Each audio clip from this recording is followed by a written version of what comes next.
బేబీజీ అమరావతి వెంచర్లో freedom from registration charges జనవరి 26 వరకు మాత్రమే. కాల్ 0406903244. మరి మనమందరం ఎప్పుడెప్పుడా అని ఎదురు చూస్తున్నాము. మన స్ఫూర్తి ప్రదాత, ఆంధ్రప్రదేశ్ అభివృద్ధి దీక్షా కంకణబద్ధుడు అయినటువంటి మన గౌరవ ముఖ్యమంత్రి గారి సందేశం ఈరోజు మనం వినబోతున్నాం. ఇప్పుడు గౌరవ ముఖ్యమంత్రి గారిని ఆహ్వానిస్తున్నాము. వారి అమూల్యమైనటువంటి సందేశాన్ని వినిపించాల్సిందిగా కోరి ప్రార్థిస్తున్నాము.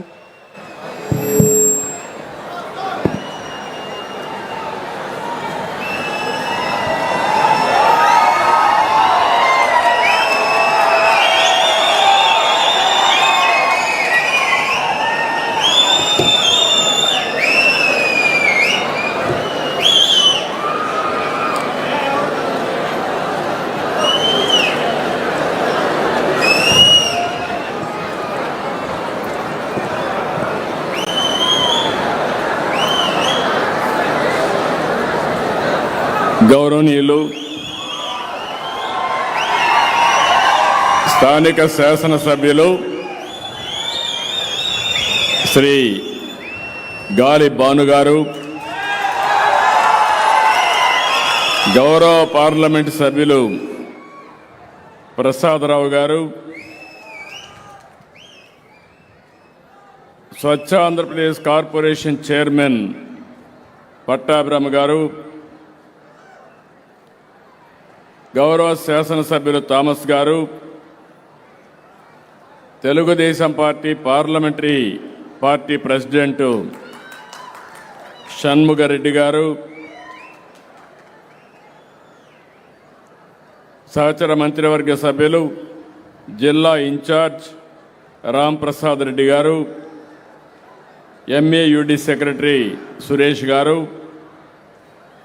అదేవిధంగా ఇప్పుడే మీరు చూశారు శానిటేషన్లో ముందున్నటువంటి మురుగమ్మ గారు, రాజేంద్రన్ గారు, జిల్లా కలెక్టర్ గారు, ఈ కార్యక్రమానికి విచ్చేసినటువంటి సోదరి సోదరులందరికీ ఎప్పుడు కూడా నగిరి తెలుగుదేశం పార్టీకి ఎప్పుడు కూడా కంచుకోట. ఇక్కడ నేనేం కొత్త కాదు, ఎన్నోసార్లు వచ్చాను. ఆ రోజు మిత్రులు ముద్దుకృష్ణనాయుడు గారు అనునిత్యం మీకోసం పరితపించాడు, రాత్రింబగళ్ళు కష్టపడ్డాడు. చివరి శ్వాస వదిలే వరకు ముద్దుకృష్ణనాయుడు గారు ఒక ఆదర్శంగా పనిచేశారు. అలాంటి ఆదర్శంగా పనిచేసిన ఒక నాయకుడిని స్ఫూర్తిగా తీసుకుని భాను ఇంకా బెటర్గా చేయాలి. ముద్దుకృష్ణనాయుడు గారు ఇక్కడే చదువుకున్నారు, ఇక్కడే ఉద్యోగం చేశాడు. ఎన్టీ రామారావు గారు పిలిపిస్తే ఆ పిలుపును అందుకుని మొట్టమొదటిసారి రాజకీయాల్లో చేరిన వ్యక్తి, ఎమ్మెల్యేగా పోటీ చేసిన వ్యక్తి ముద్దుకృష్ణనాయుడు గారు. ఈరోజు నెక్స్ట్ లెవెల్లో భానుని అమెరికాకు పంపించాడు. అమెరికాలో చదువుకొని వచ్చాడు. అమెరికా ఇప్పుడే చెప్పాడు, అది ఒక డెవలప్డ్ కంట్రీ, మనం ఇప్పుడిప్పుడే అభివృద్ధి చేస్తున్నాం. అమెరికాలో అనుభవాలు ఇక్కడ సమస్యల్ని క్రోడీకరించి భాను ఒక సమర్థవంతమైన ఎమ్మెల్యేగా పనిచేస్తాడని నేను విశ్వసిస్తున్నా. ఆల్ ది బెస్ట్, మనస్ఫూర్తిగా అభినందనలు. ఈరోజు ఒక పవిత్రమైన కార్యక్రమం. ఏడాది క్రితం స్వర్ణాంధ్ర స్వచ్ఛాంధ్ర ఒక ఉద్యమంగా ప్రారంభించాం. ప్రతి నెల 3వ శనివారం అనగానే నాకు గుర్తొస్తుంది, అక్కడి నుంచి పనిచేయడం మొదలు పెడుతున్నాం. నెలవారీగా ఒక ప్రత్యేకమైన థీమ్తో మీ ముందుకు వస్తున్నాను. ఈ నెల 3వ శనివారం పండుగలు కాబట్టి మళ్ళీ ఈ నెల మిస్ కాకుండా 4వ శనివారం ఈ కార్యక్రమాన్ని పెట్టుకుంటున్నాం. స్వచ్ఛాంధ్ర అనేది ఒక ప్రభుత్వ కార్యక్రమం కాదు, ఈ విషయం మీరు గుర్తుపెట్టుకోవాలి. ఇది మన జీవన విధానం కావాలి. అందుకే నేను కొన్ని కార్యక్రమాలు పెట్టుకున్నాను. ప్రతి నెల మొదటి తారీఖు వస్తే పేదల సేవలో నేనే కాదు, ప్రజాప్రతినిధులు, అధికార యంత్రాంగం, ఎన్డీఏ కూటమి నాయకులందరూ కూడా ప్రజాసేవలో మమేకం కావాలి. మాకు గుర్తుండాలి, పేదవాళ్ళ సమస్యలు అర్థం చేసుకోవాలి. మీ సమస్యల పరిష్కారం కోసం అనునిత్యం పనిచేయాలనే ఉద్దేశంతోనే పేదల సేవలో పెట్టాం. ఈరోజు మీరు ఒక్కసారి ఆలోచిస్తే నేను సూపర్ 6 చెప్పాను, అందరూ అసాధ్యమన్నారు. సూపర్ 6ని సూపర్ హిట్ చేసిన ఏకైక కూటమి ఎన్డీఏ కూటమి. ఈరోజు మీలో ఇంత ఉత్సాహం ఉందంటే అందరికీ తల్లికి వందనం వస్తూ ఉంది. స్త్రీ శక్తి కింద ఫ్రీగా బస్సులో ఎక్కడికి కావాలన్నా మా ఆడబిడ్డలందరూ తిరిగే పరిస్థితికి వచ్చారు. అన్నదాత సుఖీభవ సమర్థవంతంగా అమలు చేస్తున్నాం. దీపం 2 కింద 3 సిలిండర్లు ఉచితంగా ఇస్తున్నాం. పేదలందరికీ పింఛన్లు 4,000, 6,000, 10,000, 15,000, సంవత్సరానికి 33,000 కోట్ల రూపాయలు పేదలకిచ్చే ఏకైక ప్రభుత్వం ఒకే ఒక కార్యక్రమం, పెన్షన్ల కార్యక్రమం. అదే సమయంలో 1-2 కాదు, అనేక కార్యక్రమాలతో ముందుకు పోతున్నాం. అయితే ఇక్కడ మీరు గుర్తుపెట్టుకోవాల్సింది స్వచ్ఛాంధ్ర, స్వర్ణాంధ్ర. మనం పీల్చే గాలి స్వచ్ఛంగా ఉండాలి, మన పరిసరాలు పరిశుభ్రంగా ఉండాలి, మనం తాగే నీళ్లు సురక్షితంగా ఉండాలి, తినే తిండి కాలుష్యం లేకుండా మనం తినే తిండి కూడా బాగా ఉంటే ఆరోగ్యం బాగుంటుంది. మంచి తిండి రావాలంటే, మంచి నీళ్లు దొరకాలంటే మనం వేసే పంటల భూమి కూడా స్వచ్ఛందంగా ఉండాలి. ఇవన్నీ చేయాలంటే మన ఆలోచనలు కూడా స్వచ్ఛంగా ఉండాలి. చెడు ఆలోచనలు పెట్టుకొని నేరస్తులు రాజకీయాలు చేస్తే ఏమవుతుందో మనం గతంలో చూసాం. అలాంటి స్వచ్ఛమైన ఆలోచనలు ఉంటే తప్ప ఈ రాష్ట్రానికి, ఈ దేశానికి భవిష్యత్తు ఉండదని చెప్పి కూడా నేను మీకు తెలియజేస్తున్నా. ఇలాంటి ఆలోచనలన్నీ కూడా ఈరోజు నేను ఒకే ఒక విషయం చెప్తున్నాను. మీరు తాగే నీళ్లు స్వచ్ఛంగా ఉండే వరకు, మీరు పీల్చే గాలి స్వచ్ఛమైన గాలి పీల్చే వరకు, మీరు తినే తిండి ఆరోగ్యంగా ఉండే వరకు, కడాన మీ ఆలోచనలు కూడా స్వచ్ఛమైన ఆలోచనలు వచ్చే వరకు నేను మీకు అండగా ఉంటానని మరొక్కసారి హామీ ఇస్తున్నా. నిన్ననే దావోస్ నుంచి వచ్చా. మీరు కూడా గుర్తుపెట్టుకోవాలి, నేను పెరిగింది మీ అందరి కళ్ళ ముందరనే పెరిగా. చిత్తూరు జిల్లాలోనే పుట్టా, ఇక్కడే పెరిగా.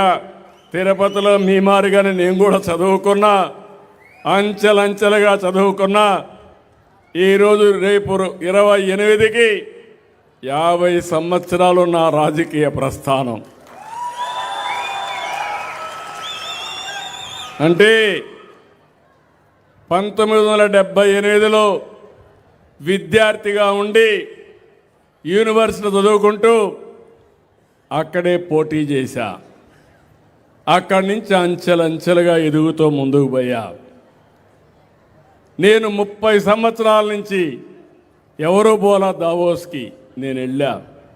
నేను ఎప్పుడు మీకు ఒక మాట చెప్తాను, నేను అనునిత్యం విద్యార్థిని. మీరు ఒక విషయం చెప్తే ఆలోచిస్తాను, ఇంకొకరు ఒక విషయం చెప్తే ఆలోచిస్తాను, ఇంకో దేశంలో ఒక పని చేస్తే అది చూస్తాను. అవన్నీ మీకోసం అమలు చేసి దాని ఫలితాలు రాబట్టడానికి నిరంతరం పనిచేస్తున్నాను. ఎక్కడో అమెరికాలో టెక్నాలజీ అంటే నేను ఆ రోజు ఆంధ్రప్రదేశ్లో అమలు చేస్తే ఈరోజు అందులో ఆ పాలసీ వల్ల హైదరాబాద్ ఎకానమీలో మోస్ట్ లివబుల్ సిటీగా నెంబర్ 1 సిటీగా తయారైంది. మీరు ఎప్పుడు చెన్నైకి పోతారు, ఈరోజు చెన్నై హైదరాబాద్ చూస్తే వ్యత్యాసం మీకే కనపడుస్తుందని చెప్పి కూడా నేను మీకు తెలియజేస్తున్నా. అంటే ఒక పద్ధతి ప్రకారం చేశాం. నిన్న పోయినప్పుడు నేను చూస్తే ప్రపంచం మొత్తం చర్చించుకునేది ఈరోజు భవిష్యత్తులో టెక్నాలజీ. ఒకప్పుడు టెక్నాలజీ నెగతాళి చేశారు. ఫోన్ అంటే కూడు పెడుతుందా అన్నారు. ఇప్పుడు అదే ఫోను మీకు సర్వస్వాన్ని ఇచ్చే పరిస్థితి వస్తూ ఉంది. ఇప్పుడు టెక్నాలజీ ఆర్టిఫిషియల్ ఇంటెలిజెన్స్ వచ్చింది. మీకు కావలసిన ప్రపంచంలో జరిగేటన్నీ కూడా నాలెడ్జే కాదు, భవిష్యత్తులో మీరు గుర్తుపెట్టుకోవాలి. ఒక ఎగ్జాంపుల్ చెప్తున్నా. ఏఐ డాక్టర్ వస్తాడు. నువ్వు ఏం తినాలి, ఏం తినకూడదు, నీ ఆరోగ్యం ఈ నిమిషంలో ఎట్లుంది, ఇంకొక ఇదే మార్గం నువ్వు చేస్తే ఎప్పుడు నీకు గుండెపోటు వస్తుందో అది కూడా మీ ఫోన్ ద్వారా మీకు చెప్పే పరిస్థితి వస్తుంది. తొందరలోనే సంజీవని ప్రాజెక్టు వల్ల మీ అందరి ఆరోగ్యాన్ని కాపాడే బాధ్యత మీ అందరికీ. ఒకటే హామీ ఇస్తున్నా, ప్రపంచంలో ఉండే నాలెడ్జ్ని మీ ఇంటి దగ్గర మీకు అందించే బాధ్యత నాదని మీ అందరికీ హామీ ఇస్తున్నా. ఇలాంటివన్నీ ఒక రైతు వ్యవసాయం చేయాలంటే ఏం చేయాలనో మొత్తం నాలెడ్జ్ అంతా ఆర్టిఫిషియల్ ఇంటెలిజెన్స్ ఇచ్చే పరిస్థితికి వస్తుంది. దీనిపైనే ప్రపంచం మొత్తం చర్చ జరుగుతూ ఉంది. రెండోది గ్రీన్ ఎనర్జీ. ఈరోజు మీరు ఒక విషయం గుర్తుపెట్టుకోవాలి. నేను చిన్నప్పుడు కరెంట్ వచ్చేది కాదు, మా ఊర్లో కరెంట్ ఉండేది కాదు. తర్వాత గ్రాడ్యువల్గా కరెంట్ పట్టణాలకు వచ్చింది, పల్లెలకు వచ్చింది, ముందు ఇండ్లకు వచ్చింది, తర్వాత వ్యవసాయానికి వచ్చింది.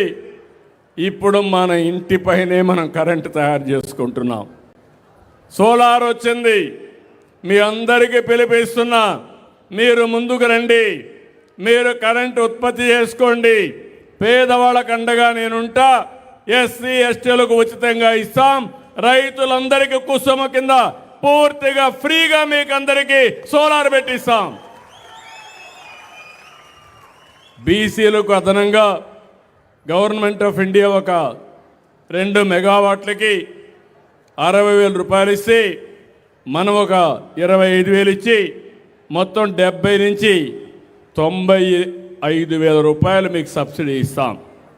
ఒకసారి మీరు పెట్టుకుంటే ఇంకెప్పటికి కూడా కరెంటు కొనే పరిస్థితి ఉండదు. మీకు ఎక్కువ ఉంటే మీరు గ్రిడ్కి ఇవ్వండి, మళ్ళీ మీకు కావాలంటే మీరు తీసుకోండి. మీ మీటరే చెప్పేస్తుంది ఎంత మీరు వాడుకున్నారు, ఎంత డిపార్ట్మెంట్కి ఇచ్చారు. మళ్ళా ఎప్పుడు కావాలంటే అప్పుడు వాడుకుంటే మీరు ఎక్కువ ఇస్తే మీకు డబ్బులు వస్తుంది, లేకుంటే మీరు వాడుకుంటే వాడుకున్న మోతాదులో కట్టే పరిస్థితికి వస్తుంది. ఈరోజు మీరు గుర్తుపెట్టుకోవాలి, ఒకప్పుడు కరెంట్ ఎక్కడో వైర్లో వచ్చేది. ఇప్పుడు కరెంట్ అంతా కూడా తయారు చేసి గ్రీన్ హైడ్రోజన్ అమోనియా తయారు చేసి మనం ఎక్స్పోర్ట్ చేసే పరిస్థితికి వస్తున్నాం. ఇది పెద్ద మార్పు అని చెప్పి నేను మీకు తెలియజేస్తున్నా. ఇది ప్రపంచం అంతా మాట్లాడుకునే పరిస్థితి వచ్చింది. రెండోది మీరు ఒకసారి చూస్తే, మూడోది నేచురల్ ఫార్మింగ్, ప్రకృతి సేద్యం. దగ్గర 20 లక్షల ఎకరాల్లో 20 లక్షల మంది రైతులు ప్రకృతి సేద్యం చేసే ఏకైక రాష్ట్రం ఈ ప్రపంచంలో ఆంధ్రప్రదేశ్ రాష్ట్రం. మీ ఆరోగ్యం బాగుపడుతుంది, మీ భూములు ఇంప్రూవ్ అవుతాయి. ఈరోజు నేను చూశాను, నిన్న ఒక రిపోర్ట్ వచ్చింది, గ్రౌండ్ వాటర్ క్వాలిటీ రిపోర్టు. దేశమంతా చేశారు, మన రాష్ట్రంలో కూడా చేశారు. మన రాష్ట్రంలో మీరు చూస్తే సెలైనిటీ దగ్గర 9.7% భూముల్లో సెలైనిటీ ఉంది. ఫ్లోరైడ్ 8.99% ఫ్లోరైడ్ ఉంది. నైట్రేట్ 24% ఉంది. నేను చూసేవాడిని ముఖ్యమంత్రిగా. ఆ రోజు నల్గొండ జిల్లా ఫ్లోరైడ్ ఎక్కువ ఉండేది, అక్కడ నీళ్లు ఉండేటివి కాదు. భగవంతుడు మమ్మల్ని బాగా అన్ని అవయవాలతో పుట్టిస్తే ఆ నీళ్లు తాగి వికలాంగులుగా తయారయ్యేవాళ్ళు, నడవలేకపోయేవారు. ఎన్నో సమస్యలు వచ్చాయి, అవన్నీ పరిష్కారం చేశాం. ఇప్పుడు కానీ నేను చెప్పిన పనులన్నీ మనం చేస్తే ఫ్లోరైడ్ అనే మాటే ఉండదు. రెండవది నైట్రేట్. నైట్రేట్ కూడా ఎందుకు వస్తుందంటే మనం తాగే నీళ్లు ఎరువులన్నీ వేస్తున్నాం, అంటే యూరియా వేస్తున్నాం, కెమికల్ ఫెర్టిలైజర్స్ వాడుతున్నాం, అవి భూమిలో ఇంకుతున్నాయి. వర్షాలు వచ్చినప్పుడు మొత్తం భూమి నుంచి భూగర్భ జలాల్లో ఒక ప్రాంతం నుంచి ఇంకో ప్రాంతానికి వెళ్తూ ఉంది. ఆ నీళ్ళే మనం తాగుతున్నాం. అవి తాగితే క్యాన్సర్ వస్తూ ఉంది. క్యాన్సర్ రోజు రోజుకు పెరుగుతూ ఉంది. ఫ్యాక్టరీ పొల్యూషన్ వల్ల, లేకుంటే మనం తాగే నీళ్ళ వల్ల, మనం తినే తిండి వల్ల క్యాన్సర్ వచ్చే పరిస్థితి వస్తూ ఉంది. సముద్రం పక్కన సెలైనిటీ వస్తూ ఉంది. నేను ఇవన్నీ కూడా ఆలోచించి శాశ్వతంగా పరిష్కారం చేయడానికి ఒక ప్రణాళిక తయారు చేస్తా. పూర్తిగా సహకరించే బాధ్యత మీరు తీసుకోవాల్సిందిగా నేను మిమ్మల్ని అందరినీ కోరుతున్నా. ఇవి నేను దావోసు పోయినప్పుడు నేను చూసిన కొన్ని సత్యాలు, అక్కడ చర్చించుకునే విధానాలు. ఇంకొక విషయం కూడా ఫైనల్గా మీ అందరికీ చెప్పాలి.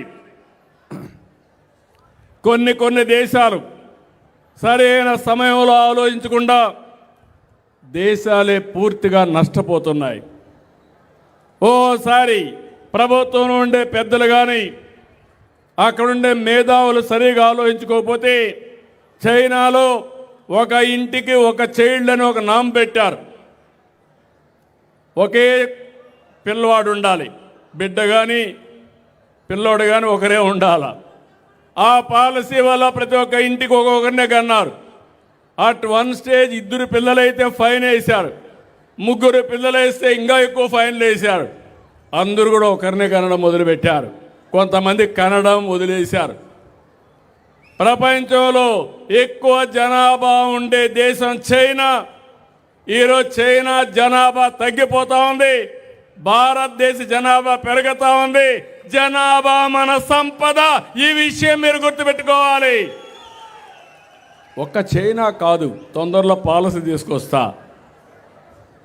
ఈరోజు మీరు ఒక పక్కన చూస్తే Japan, south Korea, Taiwan, Singapore, Europe అన్ని దేశాల్లో జనాభా తగ్గిపోతూ ఉంది.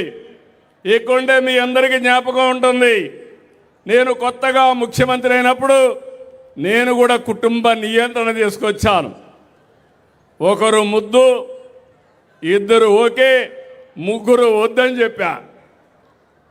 తర్వాత ఆలోచించాను, మన దగ్గర కూడా ఇప్పుడు మీరు చూస్తే 2.1 జీవితకాలంలో భార్యాభర్తలు కనాలి. 2.1 కంటే బ్యాలెన్స్ అవుతుంది. అదే సమయంలో తగ్గితే జనాభా తగ్గిపోతుంది, పెరిగితే బెటర్గా ఉంటుంది. ఇప్పుడు సౌత్ ఇండియాలో అన్ని రాష్ట్రాల్లో జనాభా తగ్గిపోతూ ఉంది. మన దగ్గర 1.5కి వచ్చేసాం. మేలుకోకపోతే పెను ప్రమాదం. యూపీ, బీహార్లో మాత్రం ఒక్కొక్క కుటుంబం భార్యాభర్త 2.9 మంది పిల్లలు కంటున్నారు ఫెర్టిలిటీ రేటు. అంటే దీన్ని బట్టి మీరు గుర్తుపెట్టుకోవాల్సింది, అది చూసిన తర్వాత ఒకప్పుడు పంచాయతీ ఎలక్షన్లో పోటీ చేయడానికి అర్హత లేదని చట్టాన్ని తీసుకొచ్చాను. ఇప్పుడు ఒక పిల్లవాడిని కంటే మీకు అర్హత లేదని చెప్పే పరిస్థితికి వచ్చానంటే అది పెను మార్పు అని చెప్పి మరొకసారి మీకు తెలియజేస్తున్నా. భారతదేశం గొప్ప దేశం. ఆంధ్రప్రదేశ్ రాష్ట్రం అగ్రస్థానంలో ఉంటాం. జనాభా ఎక్కువ ఉంటే, ప్రపంచంలో జనాభా లేదు కాబట్టి మన దేశం నుంచి విదేశాలకు పోయి అక్కడ కూడా పనిచేసి డబ్బులు సంపాదించే పరిస్థితి వస్తుంది. అంటే సరైన సమయంలో నేను ఒకసారి నిర్ణయం తీసుకుంటున్నాను. ఆ రోజు నేనే నిర్ణయం తీసుకున్నాను, కుటుంబ నియంత్రణ. ఇప్పుడు మళ్ళీ పాపులేషన్ మేనేజ్మెంట్ కూడా నేనే తీసుకుంటున్నానంటే అలాంటి నిర్ణయాలు చేయకపోతే నష్టపోయేది సమాజం, నష్టపోయేది రాష్ట్రం, ఈ దేశం. అలాంటివి ప్రపంచంలో జరిగాయని చెప్పి కూడా నేను మీకు తెలియజేస్తున్నా. ఇవి అయిన తర్వాత ఈరోజు ఒక్కసారి మీరు చూస్తే నాకు కూడా వారసత్వంగా కొన్ని సమస్యలు వచ్చాయి. మీరు గుర్తుపెట్టుకోవాలి, 2024 ఎన్నికల ముందు ఈ రాష్ట్రం అతలాకుతలం అయిపోయింది. ఎన్ని ఇబ్బందులు ఉన్నాయో అన్ని ఇబ్బందులు వచ్చాయి. మాట్లాడాలంటే మాట్లాడేవాళ్ళు కాదు, కడాన నవ్వాలంటే కూడా నవ్వేవాళ్ళు కాదు. అంటే భయంకరమైన పరిపాలన. కడాన నాలాంటి వాడికి కూడా ఒక సాయంత్రం వచ్చి అరెస్ట్ చేసి జైల్లో పెట్టేశారంటే ఇంకా మామూలు వాళ్ళ పరిస్థితి ఏంటో చెప్పాలా. ఎందుకంటే ముందు చెప్తే కోర్టు పోతే స్టే ఇస్తారు కాబట్టి నోటీసు కూడా ఇవ్వకుండా అరెస్ట్ చేసేశారు. రాష్ట్రంలో ఒక రాక్షస పాలన, ఒక సైకో పాలన జరిగింది. పోరాడాం. నేను, మా మిత్రుడు పవన్ కళ్యాణ్ గారు సంయుక్తంగా ఆలోచించాం. నరేంద్ర మోడీ గారు సహకరించారు. 3 పార్టీలు కలిసి కూటమి పెట్టాం. ఒకే మాట చెప్పాం, ఈ రాష్ట్రాన్ని బాగు చేసే బాధ్యత మా భుజస్కంధాల పైన పెట్టుకుంటామని మీకు ఒక హామీ ఇచ్చాం. మీరు కూడా బ్రహ్మాండంగా స్పందించారు. నేను రాజకీయాల్లో 78 నుంచి ఉన్నాను, కానీ మొట్టమొదటిసారిగా పెట్టిన అభ్యర్థులందరినీ గెలిపించారు. ఎంతమందిని పెడితే 94% అభ్యర్థుల్ని గెలిపించిన ఏకైక రాష్ట్రం ఆంధ్రప్రదేశ్ రాష్ట్రం. అక్కడి నుంచి అంచెలంచెలుగా ఆలోచించాం. సంక్షేమాన్ని సూపర్ 6ని సూపర్ హిట్ చేశాం. అభివృద్ధి పరిగెత్తిస్తున్నాం. ఎప్పుడు కూడా నేను చాలాసార్లు సీఎం అయ్యాను, కానీ ఈసారి చేసినంత అభివృద్ధి నా జీవితంలో ఎప్పుడూ చేయలేదు. 18 నెలల్లో 20 లక్షల కోట్ల రూపాయలు పెట్టుబడులు వచ్చాయి. భారతదేశంలో ఇన్ని రాష్ట్రాలుంటే 25% పెట్టుబడులు ఒక ఆంధ్రప్రదేశ్కి వచ్చాయంటే అది ఈ రాష్ట్రంలో ఒక సుపరిపాలన ఉంది. అయితే ఈరోజు మళ్ళా మాట్లాడుతున్నారు, ఆ పార్టీని ఒకటి అడుగుతున్నా, మీ అందరూ చెప్పాలి, ఇళ్లలో చర్చించుకోవాలి. మంచి జరగాలంటే చెడును కూడా గుర్తుపెట్టుకోవాలి. చెడు చేసే వ్యక్తులు కూడా ఎప్పటికీ మర్చిపోకూడదు. అందుకే నరకాసురుడు ఉంటాడు. ఈరోజు నరకాసురుడు వధ జరిగిన తర్వాత ఏం చేస్తున్నాం మనం? ఏం చేస్తున్నాం? దీపావళి పండుగ చేసుకుంటున్నావా లేదా? ఎందుకు దీపావళి పండుగ చేసుకుంటున్నాం? చెడుని ఒకసారి గుర్తుపెట్టుకుని మంచిని మళ్ళా చేయడానికి, ముందుకు పోవడానికి చేస్తున్నాం. ప్రతి సంవత్సరం సంక్రాంతి సందర్భంలో మన పెద్దల్ని గుర్తుపెట్టుకోవడానికి మనం వాళ్ళకి నివాళులు, పెద్ద పండుగ రోజున పూజలు చేస్తున్నావా లేదా? చేస్తున్నావా లేదా? చేస్తున్నాడు, చేతులు పైకెత్తండి.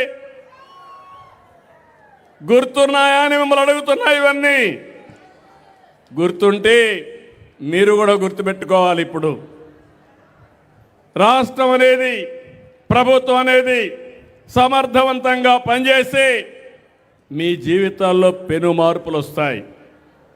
ఒక ఉదాహరణ, 5 ఏళ్లలో 32,000 కోట్ల రూపాయలు కరెంటు ఛార్జీలు పెంచారు. ఆ వ్యవస్థలో 1,20,000 కోట్ల రూపాయలు అప్పులు చేశారు.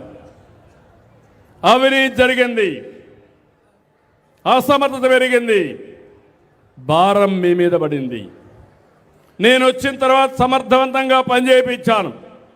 పోయిన గవర్నమెంట్లో వేసిన 4,600 కోట్ల రూపాయలు మీ మీద ఎక్సైజ్ డ్యూటీ వేస్తే దాన్ని అమలు చేయకుండా రద్దు చేసిన గవర్నమెంట్ ఎన్డీఏ గవర్నమెంట్ అని మరొకసారి మీకు తెలియజేస్తున్నా. ఎన్నికల ముందు చెప్పాను, కరెంటు ఛార్జీలు పెంచనని చెప్పాను. చెప్పానా లేదా? పెంచను.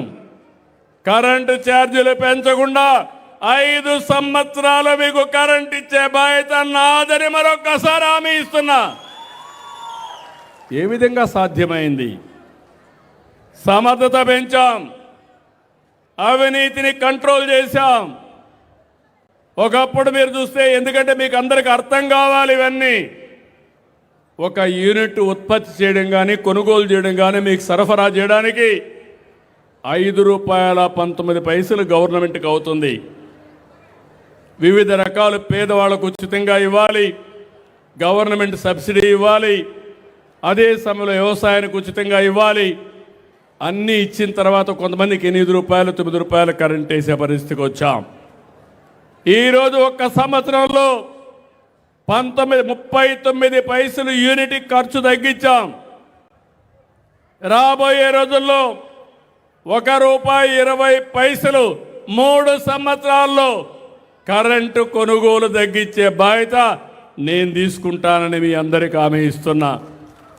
ఏ విధంగా చేస్తున్నామంటే, సోలార్కు ప్రాధాన్యత ఇచ్చాం, విండ్తో కరెంటు తయారు చేస్తున్నాం, నీటితో కరెంటు తయారు చేస్తున్నాం. దీనివల్ల మనం ముందుకు పోయే పరిస్థితికి వచ్చాం. ఇది ఒక మేజర్ పాలసీ తీసుకొచ్చాం. ఈరోజు స్వచ్ఛ ఆంధ్రప్రదేశ్ ఉంది, స్వర్ణాంధ్ర ఉంది. ఇప్పటికే 85 లక్షల మెట్రిక్ టన్నులు చెత్త కూరకపోయి ఉంటే దాన్ని పూర్తిగా క్లీన్ చేశాం. అంటే చెత్త అంతా కూడా వీధుల్లో పెట్టిపోతే వీధులంతా కూడా చెత్త తీసి పరిశుభ్రమైన నగరాలుగా తయారు చేయడానికి ఈ ప్రభుత్వం పోతా ఉంది. లెగసీ వేస్ట్ అంతా కూడా క్లియర్ చేశాం. ఇంకో పక్క ఈరోజు కూటమి ప్రభుత్వాన్ని మీరు చూస్తే అన్ని రంగాల్లో ప్రక్షాళన చేశాం. ఎన్నికల ముందు మీకు అందరికీ జ్ఞాపకం ఉంటుంది, భూ సమస్యలు పెద్ద ఎత్తున, భూ సమస్య మీరు చూస్తే భయంకరంగా తయారయ్యేది. ఏం తమ్ముళ్ళు గుర్తుందా అని అడుగుతున్నా. మీకు గుర్తుందంటే చేతులు పైకెత్తండి. జ్ఞాపకం ఉందా? మీ పట్టాదారు పాస్ పుస్తకం పైన ఎవరి ఫోటో ఉంది? ఎవరి ఫోటో ఉంది? ఎవరి ఫోటో ఉంది? ఆ పుస్తకం పైన ఇప్పుడు ఏ ఫోటో ఉంది? రాజముద్ర ఉందా లేదా అని అడుగుతున్నా.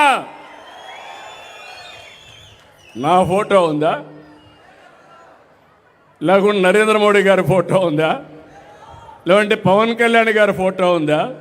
లేదంటే లోకేష్ గారి ఫోటో ఉందా? ఈయన పెద్ద గొప్పోడా? ఏమనాలి?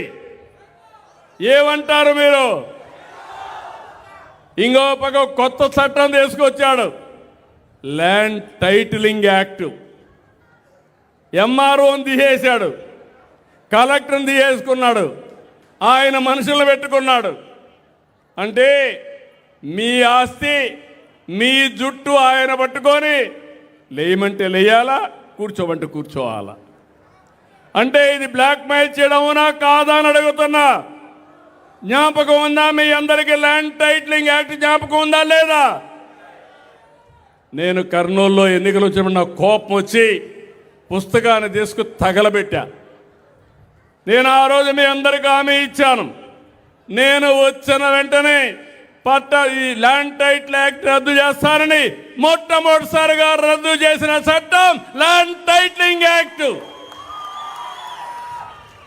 అవునా కాదా? జ్ఞాపకం ఉందా?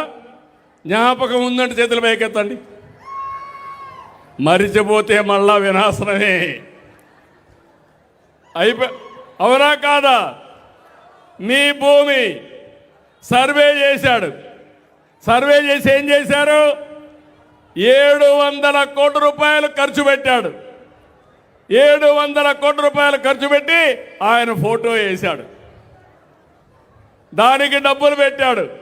భూమి మీది, పొలం మీది, ఆయన ఫోటో చూసుకోవాలి. శాశ్వతంగా మీ పొలంలో ఉండాలనుకున్నాడు. కానీ శాశ్వతంగా నువ్వు మాకొద్దని ఏం చేశారు? వదిలించుకున్నారు. అది ప్రజాస్వామ్యం అంటే. ఎవరికైనా ఎలాంటి ఆలోచనలు వస్తాయా తమ్ముళ్ళు అని మిమ్మల్ని అడుగుతున్నా. ఏమమ్మా ఆడబిడ్డలు వస్తాయా? నేను 50 ఏళ్ళున్నా నాకు ఎప్పుడూ ఆలోచన రాలా. అంటే ఒక వ్యక్తి యొక్క ఆలోచన నిన్న మళ్ళా ప్రెస్ కాన్ఫరెన్స్ పెట్టి నేను చేతగాని వాడిని, ఆయనకి ఏం తెలియదు, మా నాయనతో పనిచేశాడు, కొడుకుతో పోటీ పడలేకపోతున్నాడని నిన్న మళ్ళా వాగే పరిస్థితికి వచ్చారు. నేను అడుగుతున్నా మిమ్మల్ని అందరినీ, ఇలాంటి చెత్త పనులు నన్ను చేయమంటారా అని మిమ్మల్ని అడుగుతున్నా. చేయాలన్నా మిమ్మల్ని అడుగుతున్నాను. మూడోది, మీరు ఒకసారి చూస్తే ఈ రెండే కాదు, ఇరిగేషన్ మొత్తం నాశనం అయిపోయింది. ₹1 ఖర్చు పెట్టలేదు. రాయలసీమ రాళ్లసీమగా మారిపోయింది. ఇంకో పక్క నేను ఆ రోజు ఇరిగేషన్ ప్రాజెక్టుల పైన అన్ని జిల్లాలకు వెళ్ళి ప్రజా చైతన్యం కోసం కృషి చేశాను.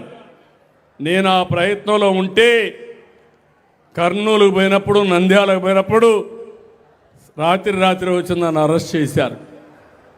అంటే ₹1 ఖర్చు పెట్టలేదు. ఈరోజు మీరు గుర్తుపెట్టుకోవాలి, ఈరోజు భానుగారు అడిగారు, కృష్ణా జలాలు మాకు కూడా కావాలని అడిగాడు.